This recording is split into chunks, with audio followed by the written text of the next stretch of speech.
Finding the right place to care for your loved one at the end of life is difficult. Tonight, see the legacy of a Hannibal woman at a new hospice program there. 'Tis the season for giving, and Madonna House is getting a big, unexpected gift. Find out how a local woman's luck is making that happen. But first, one of Quincy's big employers has new owners. Find out what company bought Harris Broadcast. KHQA at 6 starts now. This is KHQA News at 6. It's your news now. Thanks for joining us for KHQA News at 6. Harris Corporation is selling its broadcast operations.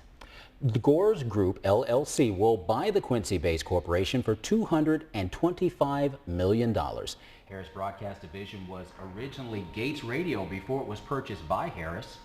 Great River Economic Development Foundation interim president Phil Conover says he is cautiously optimistic about the purchase. Conover says Gores Group has a long, successful history of buying telecom companies. Hopefully, it will mean that the company will stay intact and they will keep operating as they are. We have a great tradition. Harris has a great tradition here of a quality workforce and great technological capacity. Now, the purchase is expected to go through in early 2013. 'Tis the season for giving, and thanks to a surprising sweepstakes win, it's also the season for giving back for one Quincy woman. Earlier this year, Tana Redner entered a sweepstakes sponsored by the information security firm LifeLock. The winner would get $1,000 for the charity of their choice. This morning, Joanne Dietert, the interim director of the Madonna House in Quincy, found out that Tanya had chosen the Madonna House to get that money. Dietert says she is not completely surprised at Tanya's generosity.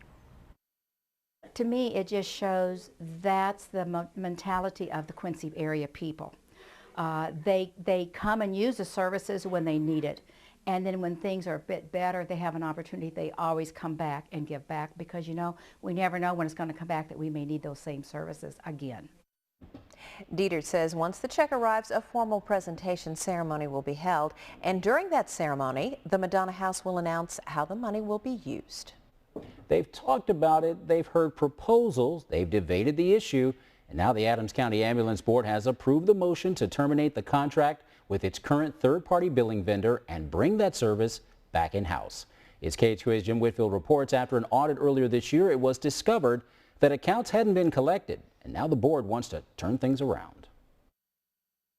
The Adams County Ambulance Service operates 6 full-time ambulances across the county. They average between 550 and 650 calls a month. And since 2007, a company called Intermedics has handled all of the billing and accounts receivable for the ambulance district.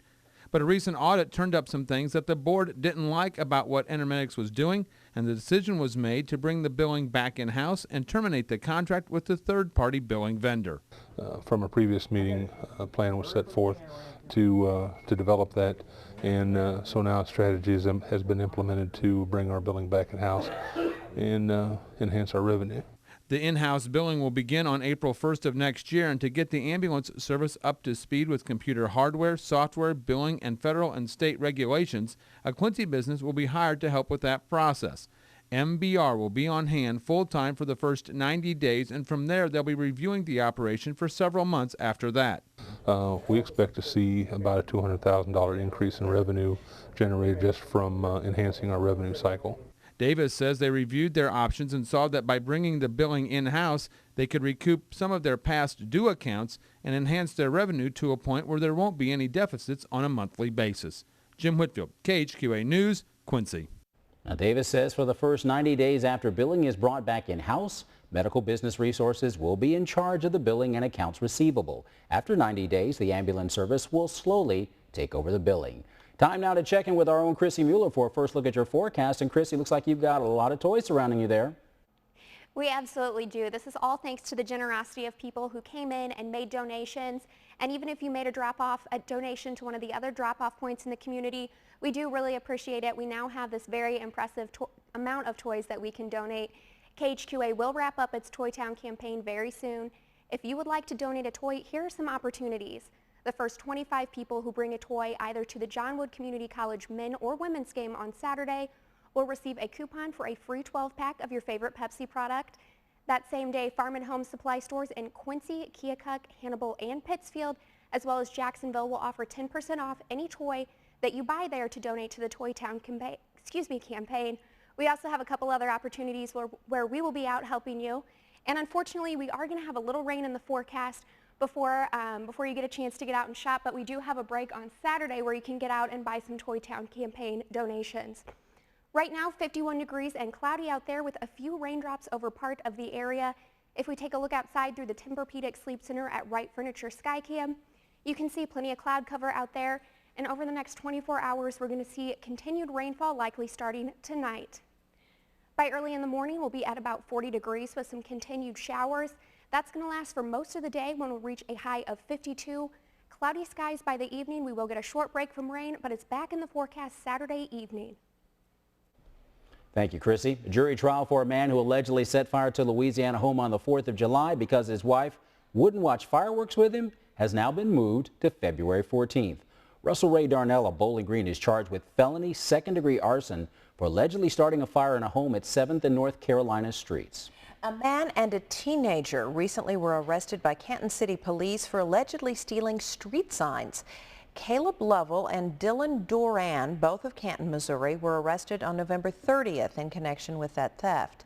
Both remain in the Lewis County Jail on a $10,000 cash-only bond. Police say more arrests are pending. Firearm hunters in Illinois took in more than 99,000 deer during the 7-day firearm deer season. Hunters shot over 1,500 more deer this year than last year. Pike and Adams counties ranked first and third among Illinois counties, respectively. 3-day muzzleloader season begins tomorrow and runs through December 9th. Archery season continues through January 20th. The people of Canton are out with their peers in hopes that the Parade of Lights soon will be here. We'll have more for you after the break on KHQA News at 6.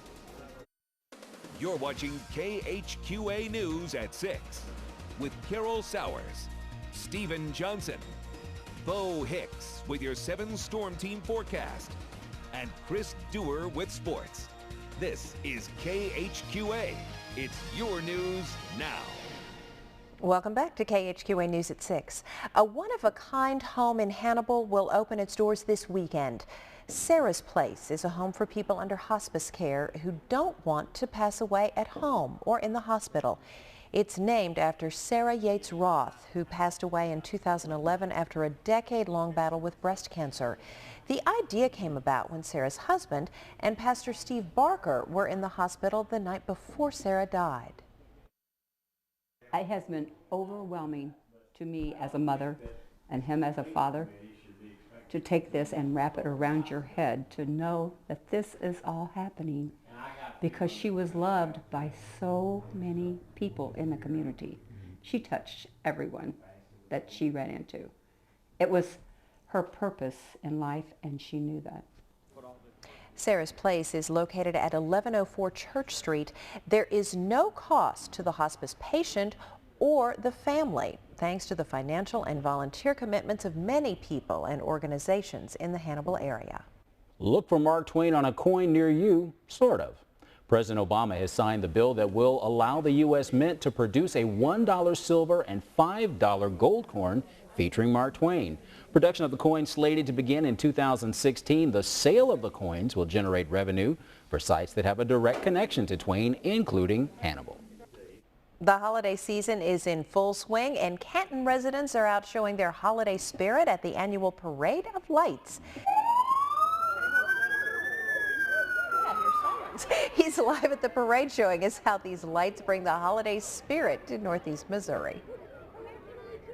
Now the Parade of Lights seems to just be coming behind me now. It seems like it's just starting. And I'll tell you what, the lights on the floats are not the only things lighting up the streets, but the smiles on every child and parent here is illuminating the whole area. Now I'll tell you, I spoke with the president of the Chamber of Commerce here in Canton a little bit earlier today, Mark Fryer. He said that this year is going to be a little bit different than the last 2 years. This is the 3rd annual one they have done. Now this year they have 32 people who are volunteering, and if you look behind me you'll see some of the floats that are already coming through, and we have a couple more coming right away. Now here with the float we also have to expect some future plans and how this actually affects the community, and this This parade, they brought the parade into this area just so they can kind of get a little life in the downtown area, and I guess what Mark told me is that it is actually good for businesses downtown. Now the parade stretches from 2nd and Washington all the way down to Central Park, and he has expected that it is going to end around 6:45, where there should be s'mores and a bonfire promised. Reporting live from downtown Canton, Jeff Monlock, KHQA News. Jeff, you had a little elf behind you who wanted to wish happy holidays to the rest of the Tri-States, I guess. The parade started on the corner of South 2nd and Washington Streets, and as he mentioned, stretches all the way to Central Park. Well, if you're looking for the best time to get those Christmas lights up or to finish up your holiday shopping, we'll have that for you coming up after the break on KHQA News at 6. Now, your exclusive 7-storm team forecast. Well, it may not feel like the holidays yet outside, but we're going to get closer to it in the, next 48 hours or so. We have a chance of showers tonight lasting through most of the day on Friday. We're going to get a short break for Friday evening and Saturday morning, but by Saturday night, we're going to see that rain back in the forecast. But I wouldn't be worried much about the rain. What you should be worried about is the dropping temperatures, which could bring some snow into the forecast on Sunday. Right now, though, temperatures are not bad. 44 degrees in Chicago, 51 in St. Louis. Holding pretty steady across the Tri-States as well. 51 here in Quincy, 52 in Hannibal, 50 in Kirksville, 48 in Keokuk and Macomb, and 50 in Pittsfield. Now those temperatures will start to cool off tonight and will get down to about the 40-degree mark, but still pretty mild. Taking a look at the national satellite and radar here, you can see most of what's going on is right in our area, and if it's not now, it will be in the very near future. We can zoom in and take a closer look here. You can see we've already started to see some sprinkles move into the area. And down in this area, you can see where we might get a little bit more moderate rainfall that will be lasting for quite a few hours. We'll put our forecast in motion here to see just how long this rain's going to be sticking around. Around 4 a.m., we can anticipate still seeing some showers outside. And as we keep going throughout the day, by 1 p.m. Friday, still rain in most of the area here. Moving out for just clouds and then partly sunny skies a little bit later. But by Saturday night, we will start to see rain back in the forecast. Tonight, 40 degrees with rain likely. Tomorrow, 52 degrees with showers and a northeast wind at 5 to 10 miles per hour. Tomorrow night is a little bit chillier, 36 degrees as our low with cloudy skies and also a north wind at 5 miles per hour. Your 3-day forecast here, you're seeing a lot of rainfall starting tonight, continuing through most of the day on Friday, when we'll still see a high of 52 degrees, cooling off very chilly to 36 degrees. Saturday, rain in the evening, but still a pretty warm day on Sunday. That's when we're going to start to see more seasonable weather in the forecast. 47 degrees as your high with rain throughout the day, and late into the evening as we see it cool off to near that low of 25, we might even see some flurries in the forecast. Now that chance of flurries will stick around into early Monday. Very slight chance that Monday morning very early we could see a few flurries in the forecast. And with that, we're going to see cooler temperatures. By Tuesday, a high of 38 degrees, which is going to sound really cool compared to the weather that we've been seeing lately. But really, that's just seasonal weather for this time of year. It absolutely is. And, we've got to get ready for Christmas, so we might as well enjoy it, huh? We'll keep our fingers crossed that the heavier rainfall waits until Christmas so we can see that white Christmas, but not have a lot to deal with before then. Okay, thanks, Chrissy. Nobody wants just snow. I don't understand that. Well, lighting up a cigarette after too many drinks could make your hangover just a little bit worse. That's according to a new study from researchers at Brown University. They followed the smoking and drinking habits of more than 100 college students. Researchers found that the students drank heavily and smoked during the same day. They were more likely to have a hangover the next morning. That doesn't seem all that surprising. And the symptoms were even worse if the students also smoked that morning. Now, how exactly tobacco affects hangovers isn't exactly clear. The study suggests nicotine interacts with receptors in the brain that can slow a person's response to alcohol. I'm waiting for something. We had breaking news today. Big stuff that broke on the KHQA Twitter account. If you like Thanksgiving tournament basketball, things just got a heck of a lot better in Pittsfield. Don Bigley talks about his new expanded tournament coming up next in sports.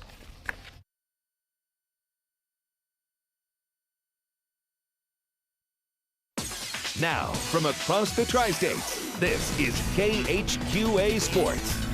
Well, thanks to a little-known Missouri high school bylaw, the usually joyous Thanksgiving basketball tournament slate was turned upside down this season. Today, the first salvo in restoring order. As KHQA first reported via Twitter this morning, Pittsfield is poised to expand its Socky Turkey tournament from 6 to 8 teams coming up next November. Hannibal is out, and as Pittsfield Athletic Director Don Bigley tells KHQA, he has verbal commitments from 3 high-profile, successful Western Illinois programs to round out this suddenly even more intriguing field. Going to 8 teams has been something we've wanted to do for several years. We've gotten it to 6 a couple times and couldn't find those other 2, but this year we have added now for the next tournament Macomb High School, Illini West High School, and Western High School.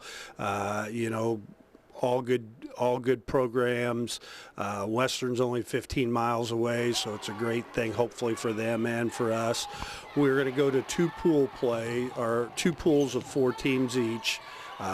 Each team will play a round robin in their pool, and then on Saturday we will have crossover games where the 2 number 1s play, 2 number 2s, and so forth. But it's something that Brad and I have wanted to do ever since we actually started the tournament, and we're going to be lucky enough to have that next year.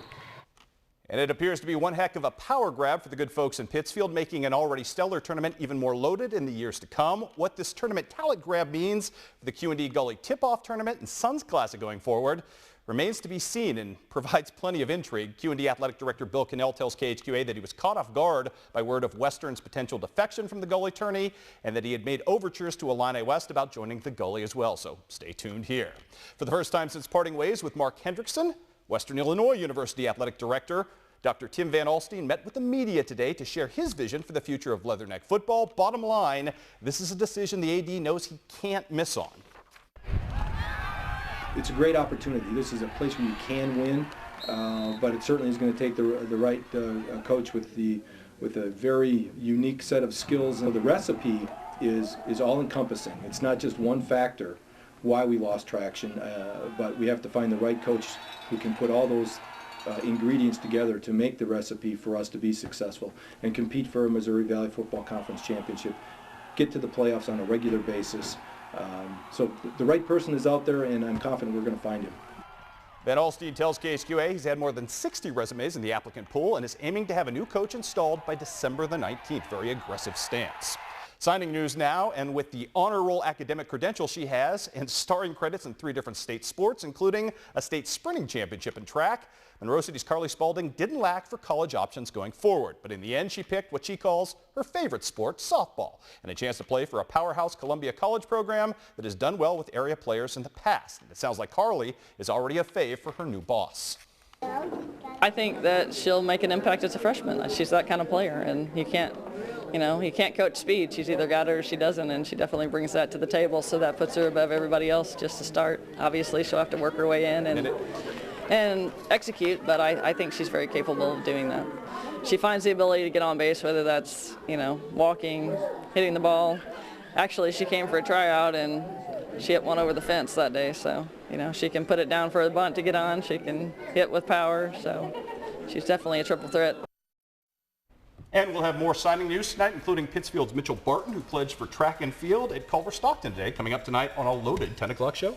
Big news today. Indeed, lots of good stuff happening. Very busy, unusual, atypical Thursday for us. All right, very good.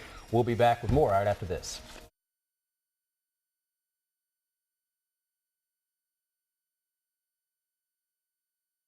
A school in Quincy will be featured on the television show Illinois Stories tonight on PBS.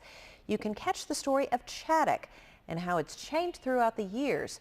The program will discuss the treatment programs at the school, along with the new Green Cottage. The show is tonight at 7:45 on PBS. That would be WQEC, WMEC, WSEC, whatever you have in your area. And we want to send our congratulations out to Stacy Sparrow. She's the winner of today's $10 Dairy Queen gift card. If you'd like to be a lucky winner like Stacy, all you've got to do is like KHQA on Facebook, fill out a quick form. Apparently I'm in a different camera. No, I'm not. There we are. Keep watching all this week to see if you are the lucky winner. You pointed to the wrong one. You confused me. I'm sorry. I did not mean to confuse you. It's okay. I did not intend to to do that. I'm sorry. Let's take another look at the forecast. All right, let's take one last look at that 7-day forecast, because we might have been confused about what season we were in. Just a few days ago, we were in the 60s and even reaching the 70-degree mark. But before the end of the weekend, we could actually see some flurries in the forecast. We're going to have rain likely tonight, lasting through most of the day tomorrow. Again, on Saturday evening, we have a chance for showers. On Sunday, late that night, that's when we could see those flurries move into the area. All right, thanks for joining us. Have a good evening, and tune in again for KHQA News at 10.